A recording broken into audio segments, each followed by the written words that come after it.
Kami mga pastor sa Mabgang, nagsigimig, tulog, ikapulo.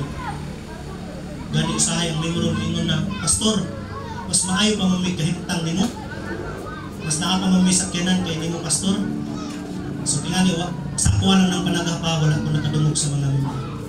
Usahay, maunay ang tira sa kaaway, usahay ang pastor, maglikay na o tudlo sa ikapulo, tungod lagi sa sitwasyon.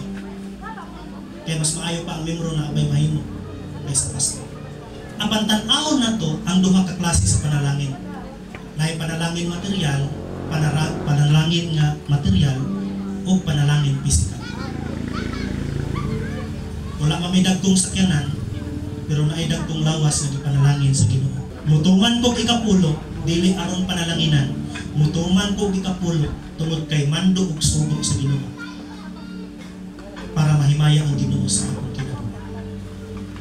Nag-ingon ang Ginoo nga sulayi ako. Gihagitan niya tanan. Sulayi ako. Ug makita nimo nga ablihan nako ang mga bintana sa langit. Ug akong ibukbok ang panalangin sa madagayaon kayo. Nagsimbolo ka na nga kung muhatag ta og ikapulo og mga halad kinasing-kasing nga nagasugad gyud sa atong dughan, maable ang dakong panalangin sa Ginoo.